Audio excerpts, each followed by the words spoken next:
So this color right here is going to be my inspiration today, but I want to do a little bit more of a neutral base with it, maybe even a little bit of orange underneath. So I thought we would try this out and this.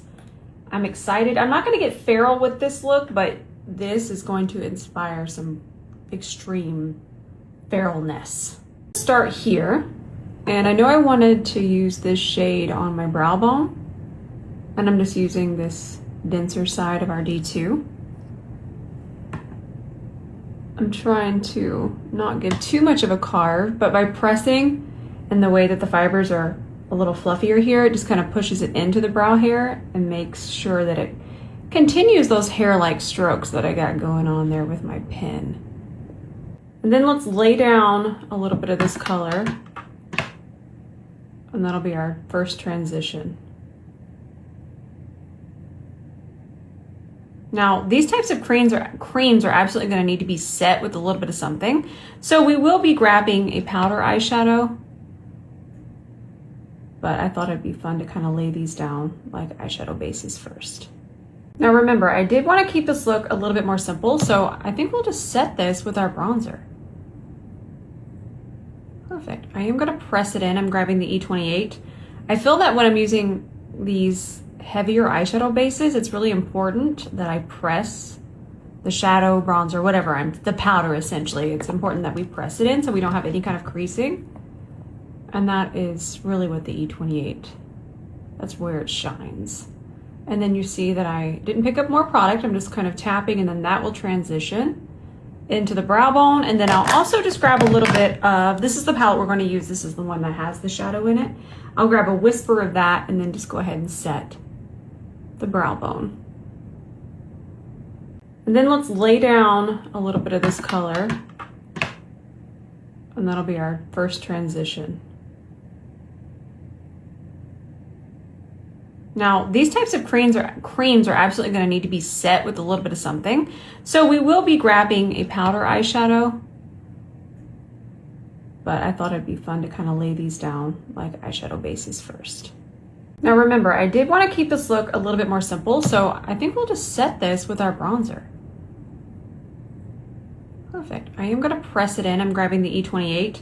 I feel that when I'm using these heavier eyeshadow bases, it's really important that I press the shadow, bronzer, whatever, the powder essentially. It's important that we press it in so we don't have any kind of creasing. And that is really what the 𝗕𝗘𝗧𝗬, that's where it shines. And then you see that I didn't pick up more product. I'm just kind of tapping, and then that will transition into the brow bone. And then I'll also just grab a little bit of, this is the palette we're going to use. This is the one that has the shadow in it. I'll grab a whisper of that and then just go ahead and set the brow bone.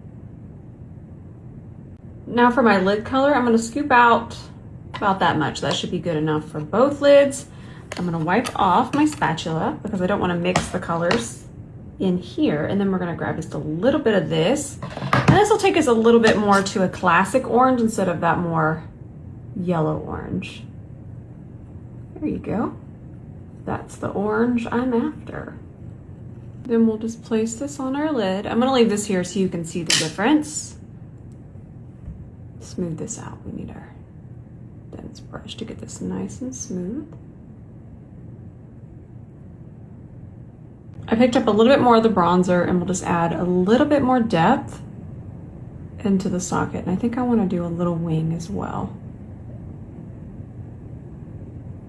I'm just going to use this shade as liner with an 𝗕𝗘𝗧𝗬. I don't know if these dry down, but I do know that we could just grab a little bit of a powder shadow, especially if I can get this thin enough. And then we could just absolutely give it a very light set, and we should be good to go.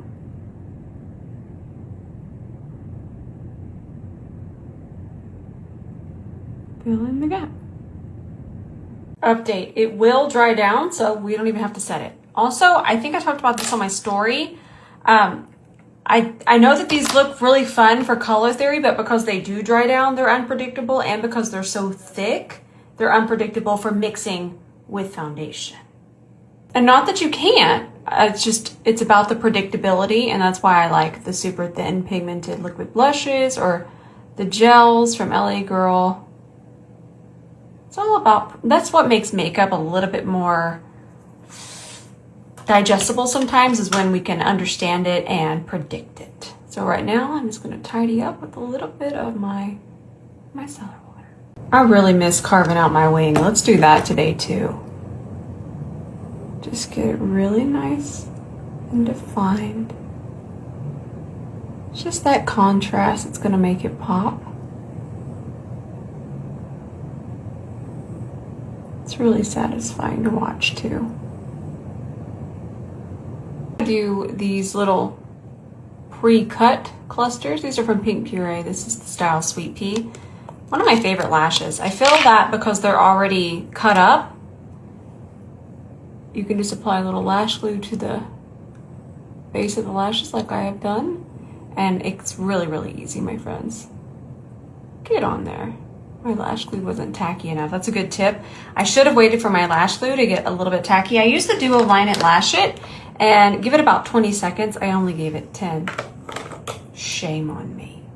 I feel like my under eyes have switched to being a little bit more purple. So I'm going to switch to a little bit more of a yellow corrector.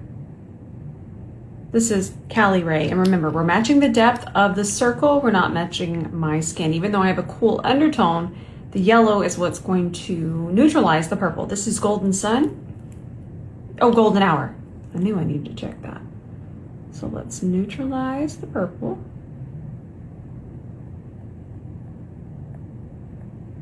Nice.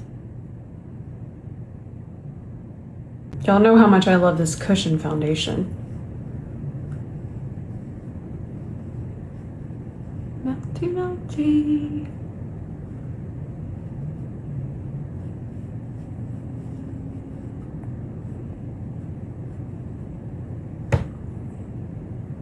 I feel like whenever I put it on my ear, it shows you really that it covers up that redness really nicely.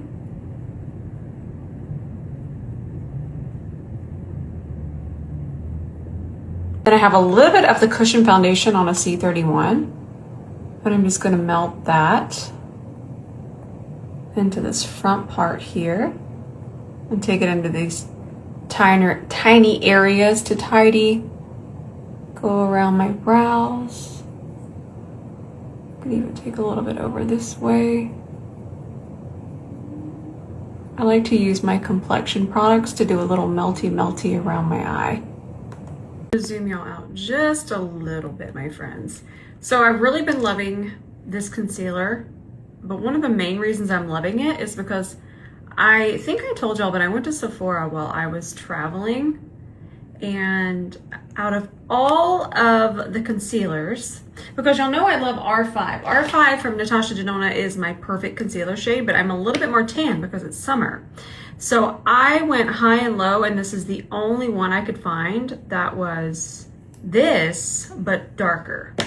So I am liking the formula. I won't say it's the most exceptional. I don't want you to feel like you need to go purchase this new concealer, but I was just kind of playing around because you know my entire thing right now is mixy. So I wanted to see if I could find it because I can absolutely darken this, but I went through every single brand and this is the only one I could find.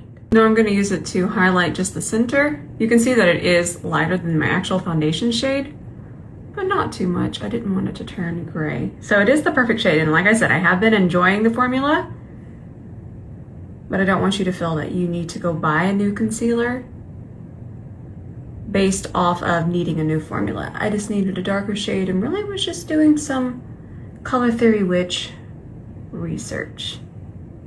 I got a fresh YSL bronzer, shade 2. It just does what I want it to do. Y'all know how much I love to set the perimeter of my face with powder bronzer instead of going in with a powder. You could definitely go on top if needed with a little bit more powder, but I love to start. I love that dry on wet. I just feel like it gives a very airbrush look to the skin, and not only that, I feel like it helps with longevity. But I do find that this formula just really lends itself to the technique that I enjoy so much. See, 40.5. Yeah, just a little bit more minus the hair. I'm having some fun with these. I took this shade on E27 And we'll just buff this underneath here. Fun. Now I filmed some helpful videos about powder off camera. I guess it was on camera. I filmed it in a different video, but you'll see those. But I did use my C44 and my Givenchy pressed. Just highlight underneath there a little bit. That's kind of fun. We talked about this blush yesterday. I don't know why I keep buying these, but I haven't actually used it. I just showed it. Wait, this one picked up a little bit more. Let's just go ahead and let's apply it here. Give it some taps. This is the new C44. This one has a little bit of a gold reflect to it, so I thought it'd be pretty with this eye. I love the way this brush diffuses blush. And then my new thing is I love taking the C44, going into a little bit of powder and go back into this and then just bring that up, and then you just get a really soft blush transition. It's been really fun for me. I really love this lip liner shade. It's 1993 from Urban Decay. I wanted something that wasn't too cool, but also not just straight up orangey reddy orange. Orangey reddy orange, perhaps you've heard of it. So I really like this one. And then I'm gonna do this lip toy. These are Urban Decay. This is the shade Nitro Buzz. Oh yeah, that's exactly what I was after, but this tastes and smells just like coffee. And that pleases me. Last step, the same color that's on our lid, let's make it our inner corner highlight. All right, my friends, this is our finished look. I tried to stay in control. I feel like the inner corner highlights, even just to see how it's gonna pull more blue because there's no orange base. I'm out of control. You knew I was gonna get out of control. I can't help myself. Makeup is my art supplies and my face is my canvas. I get wild.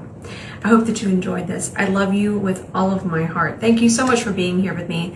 And as always, thank you for watching these longer tutorials. I love you. Bye for now.